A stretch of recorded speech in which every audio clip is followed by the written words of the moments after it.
Welcome back, everybody, to another edition of Fan to Fan Sports. Game of the week in Week 12, we have the Georgia Bulldogs hosting the Tennessee Volunteers. A top-ranked matchup in this game, a huge matchup with SEC championship and college football playoff implications here in Sanford Stadium in Athens, Georgia. Big-time matchup. Tennessee coming off the win versus Alabama, the win versus Kentucky, bye week, and now they get this week. Going to Georgia, playing a Georgia team that obviously a really disappointing loss in Oxford, Mississippi last week against Ole Miss. Also has the loss to Alabama and Tuscaloosa earlier this year, but some big wins as well. Obviously, that Texas win in Austin definitely sticks out on their schedule as well. This is a big matchup. This is a big game. This will be very telling for the last few weeks for both of these teams. I think this will be a huge tone setter. Both of these teams, if a lot like the Alabama LSU game a week ago, these two teams and their playoff chances, that percentage will soar with a win and plummet with a loss. So obviously, it's got to be our pick for game of the week, and we're excited to talk about it. My name is Gray Oldenburg, along with Nathan Glidewell, my co-host. Let's talk about some Georgia versus Tennessee. Nathan, what are you excited to see most in this matchup? I'm going to be excited to see how Georgia responds in this matchup. I think the loss at Oxford is going to leave a bad taste in their mouth. I wouldn't want to be in practice this week with Kirby Smart. No. I'm sure he's fired. I'm sure he's sick and tired of the way that they've been playing over the past few weeks. Very sloppy in nature, especially on the offensive end. This is a time to respond. This is time to get it right. This is kind of your final chance to say we belong in the playoff. I look back at really the Alabama LSU game. It will tell us a lot about how this game will shape out to be. Will Tennessee have the same success as Alabama will have? I doubt it. I think this is going to be a much closer of a game. Element's not really playing a huge factor. But talking a little bit about Tennessee, I know Nico had the concussion he has dealt with. Is he going to be available for this game? Is he going to be good to go? He's a big question mark. And then I think another huge thing to talk about is Tennessee lack of an offense in the first half multiple times. That's been a terrible thing. You don't start off the game well, and you're having to play from behind in the second half. You're playing catch up. It's really not the greatest thing. But both these two offenses, I think, have their times where they struggle a whole bunch. They turn the ball over a fair amount. Georgia a little bit more than Tennessee does. And then both these defenses are very, very solid. And unfortunately, they give up big plays at times, especially in the secondary. I want to say Georgia will take care of business. It's a classic Georgia team. It's very talented. Kirby Smart at the helm. But there's been a lot of parity in college football this season. The talent is spread out, is very diverse across a whole nation of where teams are as programs, how good they are, and how well they can compete against, I would say, the elitist teams of college football. So Georgia and the gap against Tennessee, I feel like it's very much narrowed. It could be anyone's game at times. And while atmosphere and location do play a huge part in the result of games like this, I think it's going to be much higher than people will think. So yeah, I do think Tennessee has a really, really good chance to pull off the win here. Yeah, so you kind of mentioned my next question just there. Obviously, Georgia, the last three meetings, 3-0 versus Tennessee, outscored them by 66 points, covered all three times. But Tennessee is now, they're back to where they're being consistent. They're back to the Philip Fulmer days where they're consistently good in and out year after year. How big? Obviously, I just mentioned that Georgia has had major success over this Tennessee team. How big is that?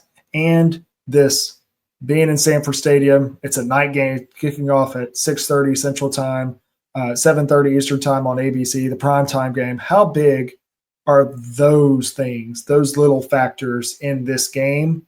And could they make an impact on who comes out of the final score? It's really like fridge material for Tennessee to say, hey, we've not taken care of business like we should have against these guys multiple times in the past. They have our number. It's time we respond and really, I think, punch them in the mouth. We want to be the attackers in this one. We don't want to sit back and play defense and just wait for them to come to us. I think that's a big thing if Tennessee wants to win this game. But it definitely looms large, the kind of history these two teams have, especially the recent history. I think Tennessee has a really fair shot to win this game, given where they are as a program. They're going to be really reliant on the running game in this one. I think, especially with Nico's injury, with Simpson back in the backfield, I really think they have a great shot. Georgia's defensive line hasn't really done what they've needed to the past few games. I feel like Ole Miss really bullied them at times, and then especially in the secondary, I think Nico's going to be able to take advantage of the middle of the field. We saw multiple times throughout the Ole Miss game where Georgia just left the middle of the field wide open.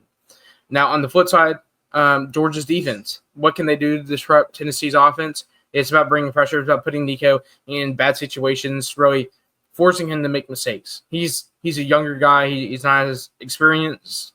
He has been prone to make mistakes in the past.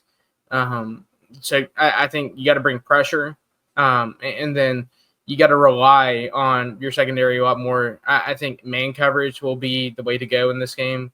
Really just putting pressure on Nico to put the ball in the right spot, which he's struggled with at times in this game. This season, he's had a lot of overthrows. I think that's been a huge struggle for him. So that's Georgia. And then we talk about the Georgia offense. You gotta have the running game. I think Trevor Etienne, he's going to be out this game. He's going to have to be relying on Frazier to come in and ball security, number one. I know last week he fumbled the ball a little bit. The weather played a huge part in that, but still got to hold on to the ball and establish a running game. In Carson Beck, he has to be consistent. He cannot make mistakes.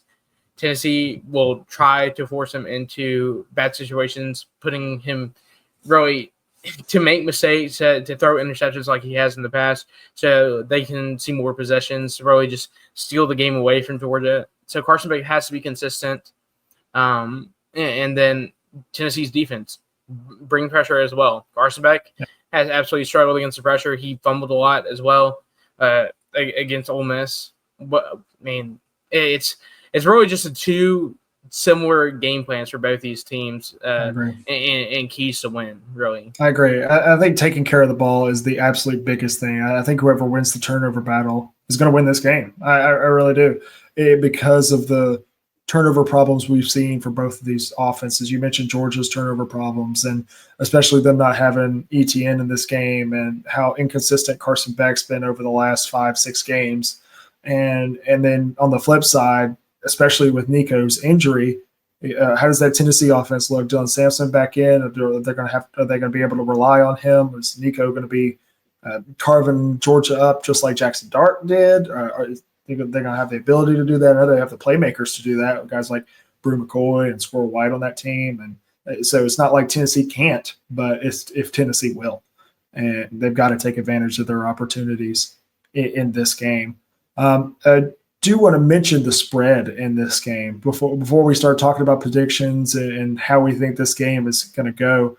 This is Georgia is a 9.5 point favorite in this game. I just want to talk about that for a second. I don't really know what we saw last week in Oxford that makes Georgia even yes, you give them 3 points for being at home, but are we serious? Everybody watched Georgia at Ole Miss last week just like you mentioned, Nathan, buried on the line of scrimmage, leave the middle of the field wide open, which if there's a team besides Ole Miss that loves exposing the middle of the field, it's Josh Heupel and this Tennessee team. And also have turnover problems, and they're also without their starting running back. How does that constitute being a 9.5 point favorite against a very good Tennessee team coming off a bye week? It's really just more about brand, I guess. I think people just know that Georgia consistently takes care of business, or at least they have in the past. And I mean, they're an elite team. They have the talent. It's not like they couldn't magically put it all together in one night. They had the ability to do so. They didn't last week. They have struggled in the past. They struggled in Tuscaloosa heavily, even though they fought back in that game. They struggled in Kentucky. So multiple different situations. I just really haven't seen this Georgia team look 100%. Even the game in Austin where they were able to win, I didn't think they played their best ball. I think they just had to.